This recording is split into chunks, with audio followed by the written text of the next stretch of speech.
Koreatown, now. Hold on, I'm gonna bang a Yui here real quick. Nope, don't got it. Step on it, please. Oh, didn't quite make it. Just a couple more points and we got it. For Complex, this is Khal and Frazier, but as always, it's not about us at all today. We've got the stars of Stuber here. We've got Kumail Nanjiani and Dave Bautista. Thank you guys for coming here. Welcome. Really appreciate it. For having us. The first time I saw you guys together was at Wrestlemania 35. Right. You know, you're having your big final match and you're in the stands. Was that your first wrestling event?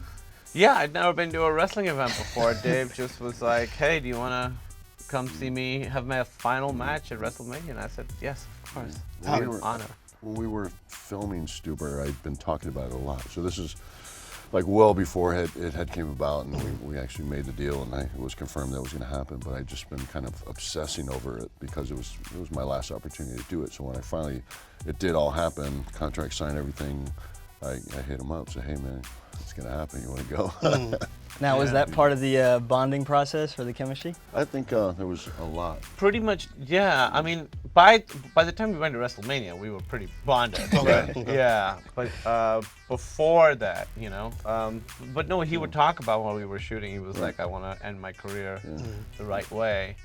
And so I knew how much this meant to him when he texted me. I mean, I went to New Jersey. Well, that's, I mean, because for a first wrestling event, that's the event, you know, was it? Talk It about was actually very laid back. Everyone was very chill. No, it's the most intense 7 hours of my life. It's a long show, yeah. It was a long show, and everybody is like so jazzed to be there, as they should be. That says a lot, because after sitting through 7 hours of wrestling, if people are still excited, Yeah. it was a good show. It was a good show. It was a good day. Yeah, it was fun. I had a great time. And you know what? Obviously, his match was the highlight. There was a lot of good stuff happening. Yeah, definitely. We used to wrestle only in the Jordan 28s. There were multiple colorways. You were doing it for a while. Oh, is that right? Yeah.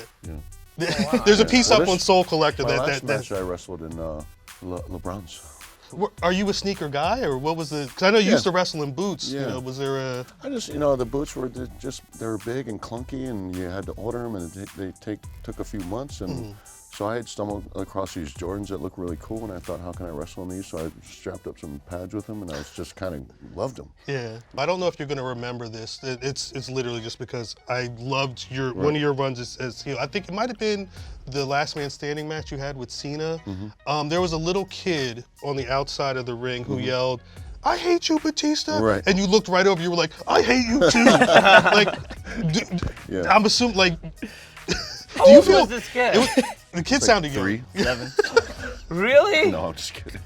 I mean, I know that's a character, but do you ever feel bad about things like that? Or No, like, that's what they come for. That's just you. That's just if you. they don't get a heel healing on them, they're not getting their money's worth.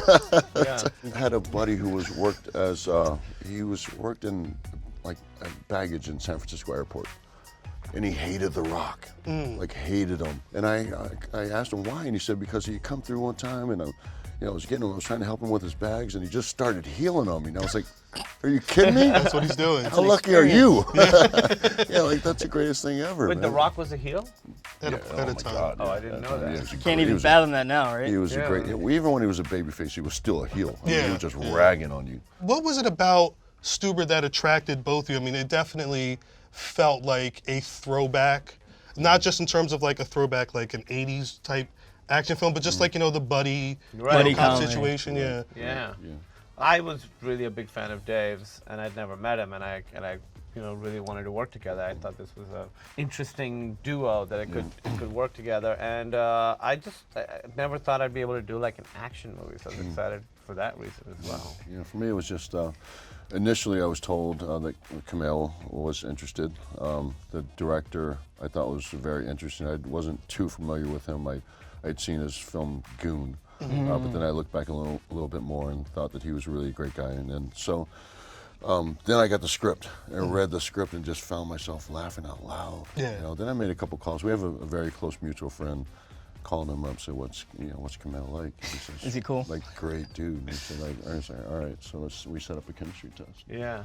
I think going in, a lot of people would expect Kumail to handle the humor, but a lot of it comes from He you did. too. He's really funny. No, I think sometimes Kumail's the straight man almost. Yeah. I had the luxury of just stepping aside and just letting him do his thing and letting him shine. He's I'm really proud funny to in it. I say don't know what that he's talking about. like steals scenes. Like I want him to steal scenes because he's good at stealing scenes. I've watched like films and he's done smaller parts and he always steals scenes.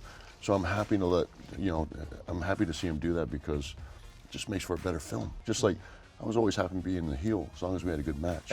I didn't need people to cheer for me. I just wanted the good match. Yeah. Same with this. I don't mind him stealing the show because it's a good movie. I wanted to talk about. I'm sorry to cut you off.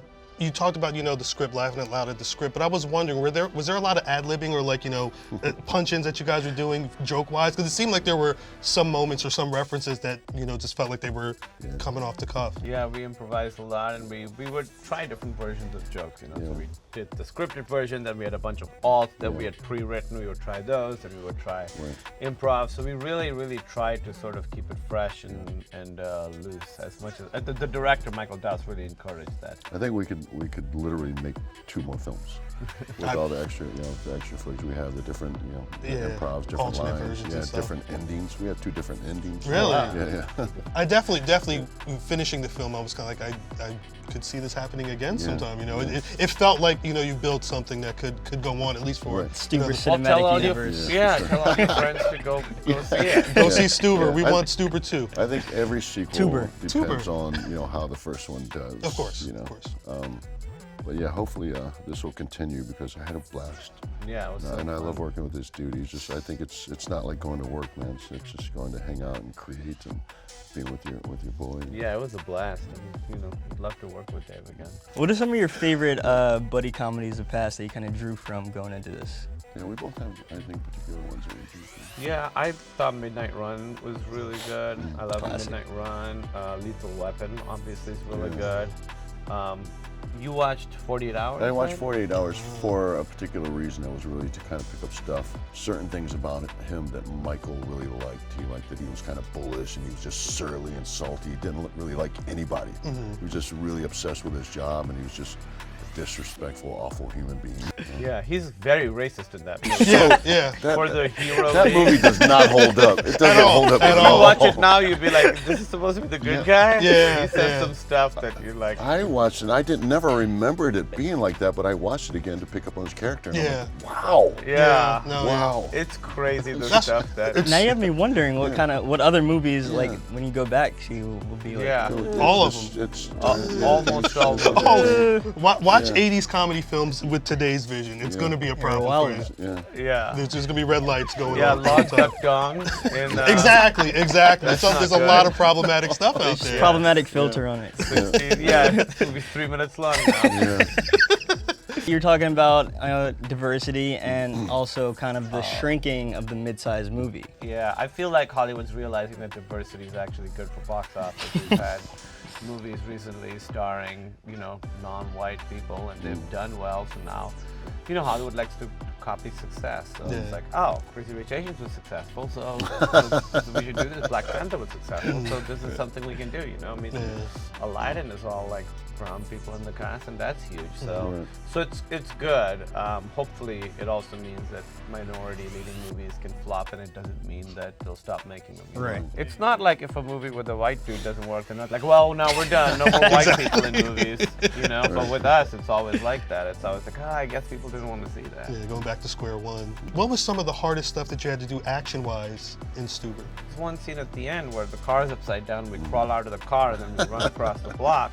At 4 in the morning. At 4 in the morning, and that was really hard because you're like crawling out of a car. You don't think of it as like a big stunty scene, He but was also carrying me. yeah, and he's leaning on me because he's hurt, and we have to run down like 4 blocks. We did it like so many times because you so tired. crawl out, lean on, and then we like run, and that was the one that, and he was like, I'm gonna use it as a oneer, so we gotta keep getting it right. Of course, in the movie it's all It's cut like a out. half a second. Yeah, we didn't need to do all that. We did this thing with in the car where they put the car on the rotisserie. And they said, it's really important, we got to get this.